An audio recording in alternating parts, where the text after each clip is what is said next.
నమస్తే, welcome to our channel. ఈ మధ్యకాలంలో బన్నీ అలియాస్ ఐకాన్ స్టార్ వ్యవహారం చాలా హాట్ టాపిక్గా మారుతున్న తరుణంలో ఎట్టకేలకు బెయిల్, కొన్ని షరతులతో కూడిన బెయిల్ మంజూరైనట్టు తెలుస్తుంది. తర్వాత ఆయన లుక్ అంతా కూడా చేంజ్ అయింది. తర్వాత ఆయన బయట ప్రపంచంలో రావడానికి వచ్చేటప్పుడు కూడా ఎందుకో గిల్టీగా ఫీల్ అవుతున్నట్టు అనిపిస్తుంది.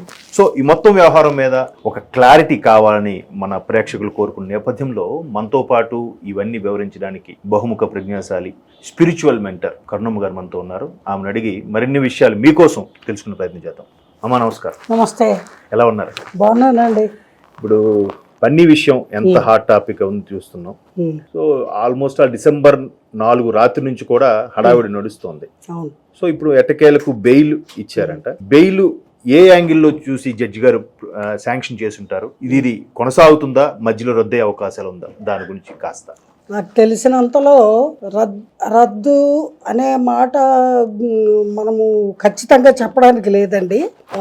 అది కేసు పూర్వాపరాలు పరిశీలించి దానికి సంబంధించి కోర్టు వారు ఎలా ఉత్తర్వులు ఇస్తే దాని ప్రకారం ఉంటుంది. రద్దు చేసి మళ్ళీ ఇది చేయడమా లేకపోతే కంటిన్యూ చేయడమా అనేది. ఇకపోతే కొన్ని షరతులతో కూడినటువంటి బెయిల్, రెగ్యులర్ బెయిల్ మంజూరు చేశారు. అవును. వారికి ముఖ్యంగా ఆ రెగ్యులర్ బెయిల్ మంజూరు చేసేటప్పుడు నాంపల్లి కోర్టులో జడ్జి గారు చెప్పినటువంటి అంశం ఏమిటి అంటే, ఆ జరిగినటువంటి సంఘటన ఏదైతే ఉందో దానికి శ్రీ అల్లు అర్జున్ డైరెక్ట్ కారణం కాదు. ఆయన డైరెక్ట్ గా ఆవిడ్ని చంపలేదు. Is not direct reason, one of the reason. So many reasons are there. So అందువల్ల ఇతనికి మేము రెగ్యులర్ బెయిల్ మంజూరు చేస్తున్నాము ఆ బేసిస్ మీద అని చెప్పడం అయింది.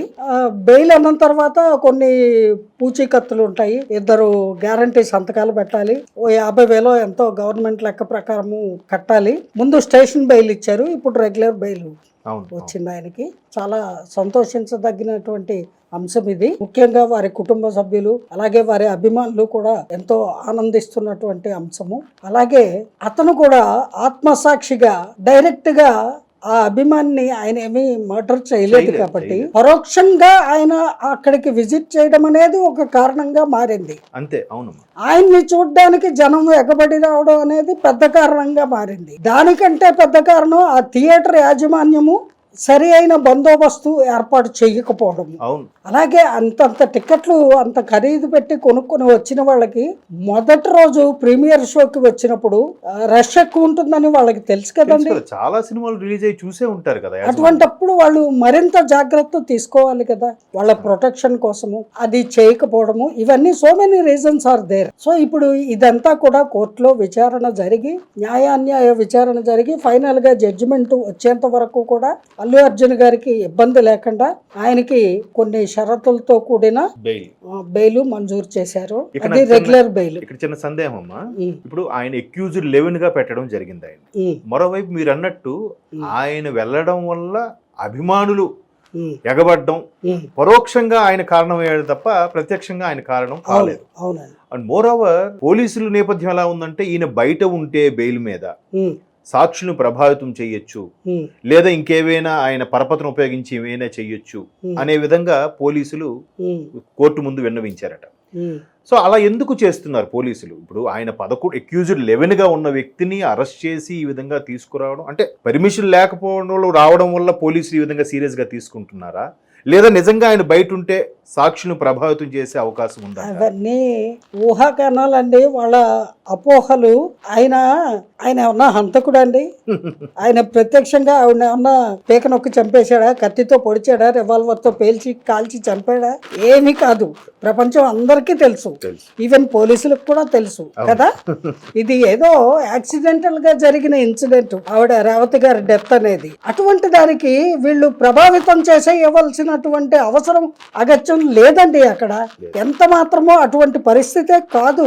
ఆయన 100% నేరస్తుడు కాదు. నేరస్తుడైతే, హంతకుడైతే ప్రభావితం చేస్తాడేమో అని వీళ్ళు అనుమానించవచ్చు, ఊహించవచ్చు.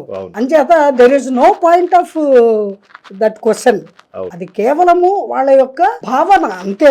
ఆయన అంత ప్రభావితం చేయవలసిన స్టేచర్ లో కూడా లేడు, అంతటి పార్ట్ లేదు ఆయనకి. అంటే వాళ్ళు ఏ కోణంలో ప్రభావితం చేస్తారని అంటున్నారంటే అరెస్ట్ అయిన 5 గంటల్లోనే ఆయన ఇన్ఫ్లుయెన్స్ ఉపయోగించి బెయిల్ మీద బయటకు వచ్చేసారు కదా.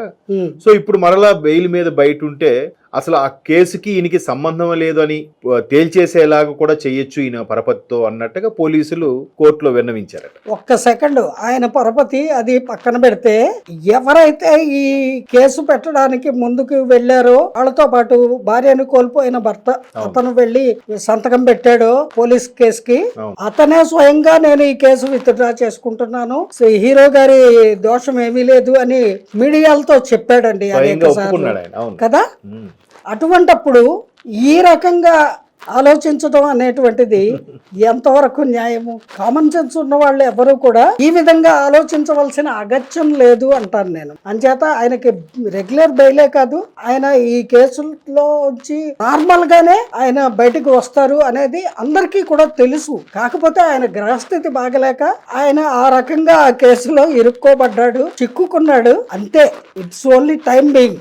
మీరు అన్నట్టు గ్రహస్థితి ఏమో అనిపిస్తుంది, ఎందుకంటే ఎలక్షన్స్ ముందు నంద్యాల వెళ్ళడము అది మొన్నటి వరకు వెంటాడింది. సరే సినిమా రిలీజ్ అయ్యింది, ఎంత బాగుంది, అన్ని సర్దుకుంటాయి అనుకున్న టైంలో 4వ తేదీ రాత్రి అనుకోని ఘటన మీరు అన్నట్టు యాక్సిడెంటల్ గా జరిగింది. ఆయన కావాలని చేయలేదు, ఈవెన్ థియేటర్ వాళ్ళు కావాలని చేయలేదు. అంటే ఒక తొందరపాటులో జరిగిన ఇవన్నీ ఆయనకి ఆపాదించి ఎందుకు అలా చేశారంటారు? అసలు ఏమైనా తినవేరకు ఏమైనా నడుస్తున్నాయా అని కూడా చాలా మంది అనుమానాలు వ్యక్తం చేస్తున్నాయి. ఇప్పుడు మనం ఇంతకుముందు మీరు మాట్లాడిన విషయంలో కూడా పోస్ట్ చేస్తే కింద ఇటువంటి కామెంట్స్ కూడా వస్తున్నాయి అన్నమాట.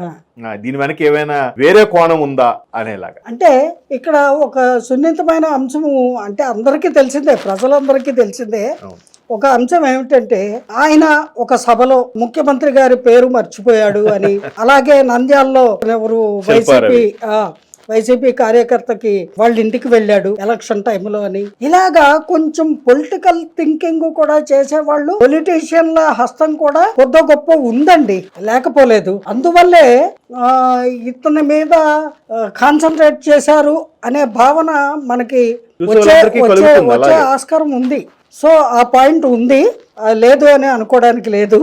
ఏది ఏమైనప్పటికీ కర్ణుడి చావుకి 1000 శాపాలు కారణం అన్నట్టు శ్రీ అల్లు అర్జున్ గారి మీద ఈ నింద పడ్డానికి, ఆయన ఇలాగ పోలీస్ స్టేషన్లకి కోర్టుకి వెళ్ళడానికి, ఈ నిందని భరించడానికి అనేక కారణాలు ఉన్నాయి. అవన్నీ కూడా రేపు జడ్జి గారి జడ్జిమెంట్ లో మనకి స్పష్టంగా వీగిపోతాయి. చక్కటి జడ్జిమెంట్ న్యాయబద్ధంగా వస్తుంది. అలాగే రేవతి గారి కుటుంబానికి కూడా జడ్జి గారు న్యాయబద్ధమైన తీర్పు ఇస్తారు అని ఆశిద్దాం. సో అంటే నేను ఈ ప్రశ్నలు అడగడానికి కూడా కారణం కూడా ఎట్లాంటి అభిప్రాయం ఉన్నది, ఎవరికైతే కొంతమంది సినీ అభిమానులకు ఉన్న అభిప్రాయాలు ఉన్నాయి, అవన్నీ ఒకసారిగా మీరు క్లారిఫై చేస్తారని ఇలా అడిగాను. చాలా చక్కగా చెప్పారమ్మా. థ్యాంక్ యూ అమ్మా. Thank you. జై గురుదేవ.